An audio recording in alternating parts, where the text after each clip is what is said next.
Bonjour, on va voir dans cette vidéo les types d'insuline. Donc, l'insuline est issue du génie génétique. On a schématiquement l'insuline humaine et les insulines analogues. Pour l'insuline humaine, sa structure moléculaire ressemble à celle de notre corps, l'insuline sécrétée normalement par le pancréas humain. Il y a plusieurs formulations qui contiennent, en plus de l'insuline, du zinc, parfois du protamine. Pour les insulines analogues, donc c'est la même structure, mais on a un ou plusieurs acides aminés qui ont été changés, et donc la cinétique et la solubilité de l'insuline va différer. Pour l'insuline humaine, on a l'insuline humaine rapide, intermédiaire, prémixée. Pour les insulines analogues, on a le même, juste on a l'insuline ultra rapide en plus. Au lieu de l'insuline intermédiaire, on a une insuline lente. Et pour le prémixé, on a aussi coformulation. Pour l'insuline, on n'administre pas par voie orale vu qu'il y a une destruction par les enzymes protéolytiques de l'insuline. En Tunisie, tous les types d'insuline qu'on possède doivent être injectés par voie sous-cutanée, à part l'insuline humaine rapide qu'on peut injecter en sous-cutanée, mais en plus par voie intraveineuse ou parfois intramusculaire, c'est notamment pour corriger les décompensations. L'insuline humaine, donc l'insuline analogue rapide peut être mise dans les pompes d'insuline. On ne peut pas mettre d'autres types. Par exemple, l'insuline humaine, ça ne marche pas. Il ne faut pas le mettre dans les pompes insuline. De même, il ne faut pas mettre des insulines analogues, que ce soit prémixées ou que ce soit d'action lente, dans cette pompe-là, uniquement de l'insuline analogue rapide. Donc, on va commencer par les insulines rapides. On a l'insuline humaine qui doit être injectée 15 à 30 minutes avant les repas. Il faut prendre obligatoirement des collations entre repas pour éviter l'hypoglycémie. Son effet commence dans les 30 minutes. Ça dure jusqu'à 6 heures avec un pic d'environ 2 heures après la prise. Pour les insulines analogues, c'est totalement l'opposé. Donc, il ne faut pas attendre longtemps avant de prendre le repas. Il faut juste faire l'injection et prendre le repas, ou bien terminer le repas et prendre donc l'injection de l'insuline analogue rapide, voire jusqu'à 15 minutes après le fin du repas, on peut aussi prendre l'insuline analogue rapide. Les collations ne sont pas systématiques, son effet commence dans les 15 minutes, le pic c'est environ 1 à 2 heures et l'effet va disparaître après 4 heures. C'est l'insuline dite pour manger, donc l'insuline rapide, on fait l'injection au moment des repas, ou bien pour corriger les décompensations, que ce soit cétosique ou donc hyperosmolaire. On peut donner donc une, deux, jusqu'à trois fois par jour selon le type de diabète et la sévérité de l'insulinopénie chez le patient diabétique type 2.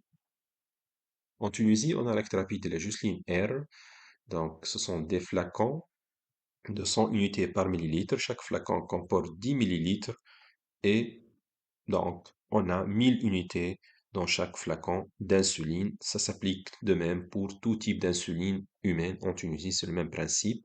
On fait l'injection donc par des seringues dédiées à ça.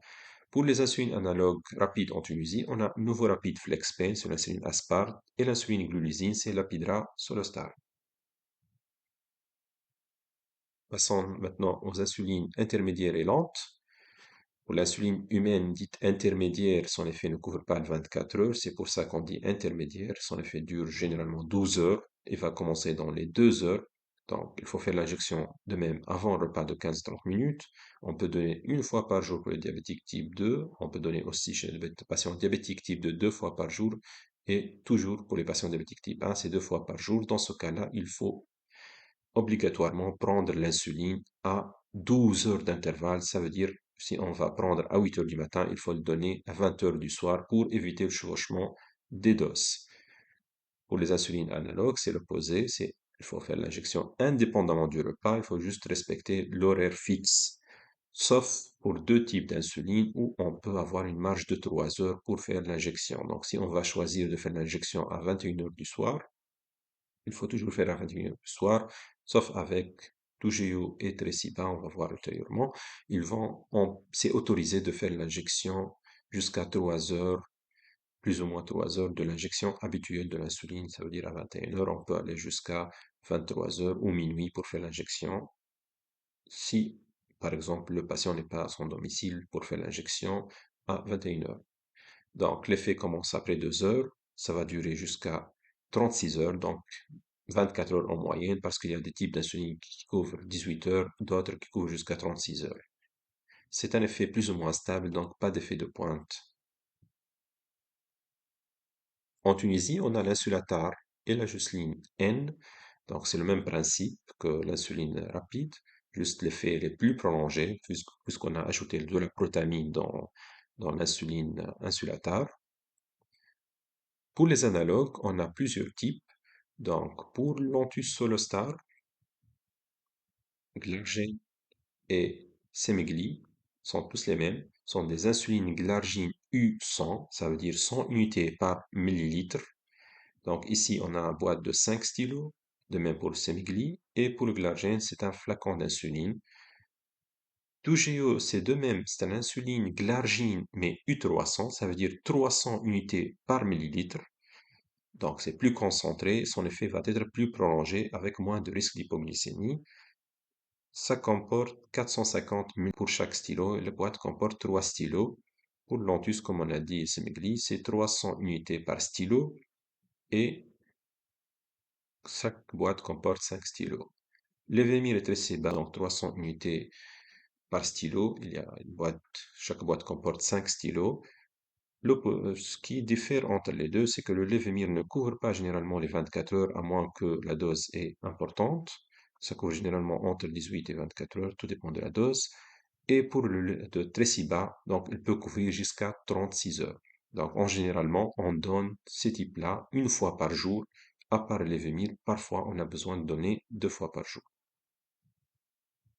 En Tunisie, on n'a pas d'ultra rapide, on a plutôt de rapid acting insulin, donc insuline analogue d'action rapide. Aspart, c'est le nouveau rapide, glulusine, c'est l'apidra. Donc, on voit que leur effet est plus court, plus important et plus court. Ça permet de couvrir le repas.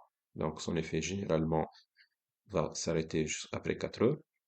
Pour l'insuline rapide humaine, son effet va durer jusqu'à 6 heures, donc on a plus de risque de faire hypoglycémie ici.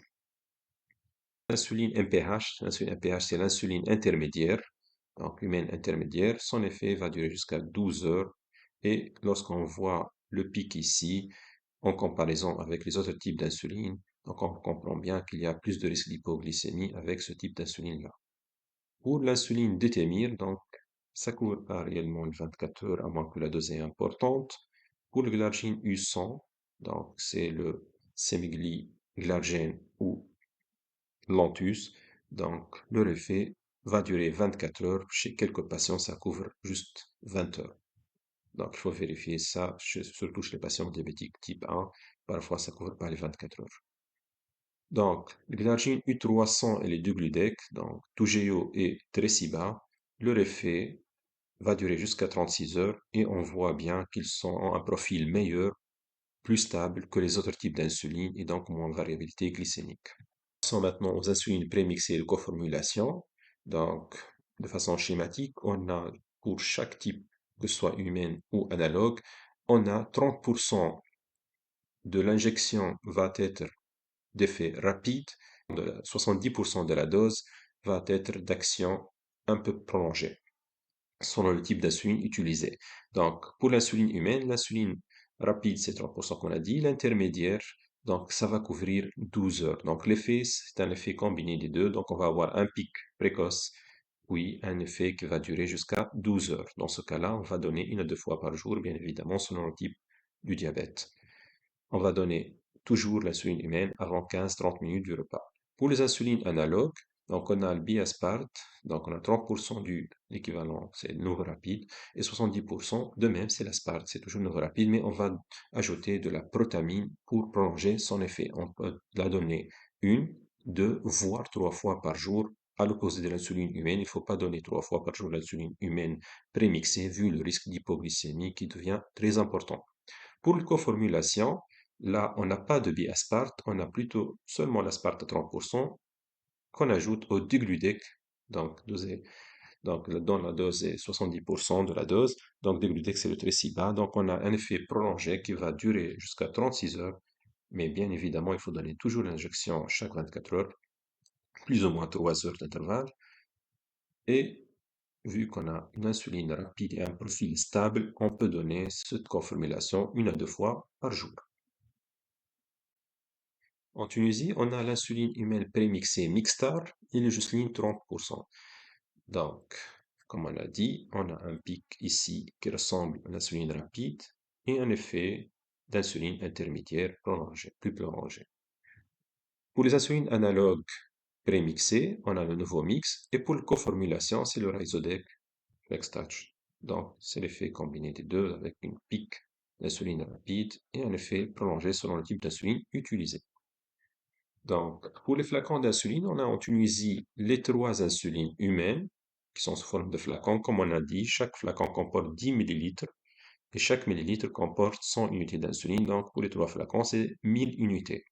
Ça coûte à peu près 4 à 7 dinars. Pour le glargène, ça coûte 17 dinars. On a 3 millilitres pour chaque flacon et 100 unités par millilitre. Donc, chaque flacon comporte 300 unités d'insuline au total. C'est l'insuline, comme on a dit, dite lente. Donc, on a ce flacon-là. On va faire le remplissage via ces 2 seringues-là d'insuline. On a seringue de 50, seringue de 100. En pratique, pour les patients qui vont prendre le centre de santé de base, l'insuline, ils vont prendre avec l'insuline, ils vont prendre cette seringue-là. Donc, c'est une seringue de 100 unités. Donc, comme on voit, il n'y a pas de nombre impair. Donc, chaque trait correspond à 2 unités d'insuline. À l'opposé de cette seringue-là, chaque trait correspond à 1 unité d'insuline. Donc, il faut faire attention dans l'éducation du patient pour qu'il ne se trompe pas de dose. Donc, cette aiguille-là est faite de 11 mm, alors que pour la seringue de 50, c'est 8 mm de longueur. Pour les stylos d'insuline, donc, comme on a dit, pratiquement chaque insuline analogue comporte 5 stylos. Chaque boîte comporte 5 stylos. À part Tougeo, ça comporte 3 stylos.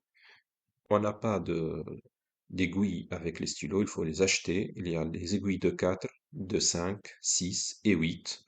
Donc, pour l'aiguille de 4-5, en général, on fait l'injection sans pli. Avec le 6-8, et comme le seringue d'insuline d'ailleurs, le 8. Donc, il faut faire le pli avant l'injection. Donc, en pratique, c'est un stylo pré-rempli. Donc, on peut mettre ici, à l'aide de ce bouton, donc là, on va sélectionner la dose. On va mettre par exemple 10 unités. On va voir ici le trait avec le 10 unités devant. Donc, on va faire l'injection, on va presser ce bouton-là, puis ça va retourner à 0. Il faut attendre 10 à 20, il faut compter à 10 à 20 avant de retirer l'aiguille. Bien évidemment, lorsqu'on va placer l'aiguille pour la première fois, il faut mettre 1 à 2 unités et vérifier que l'aiguille est perméable.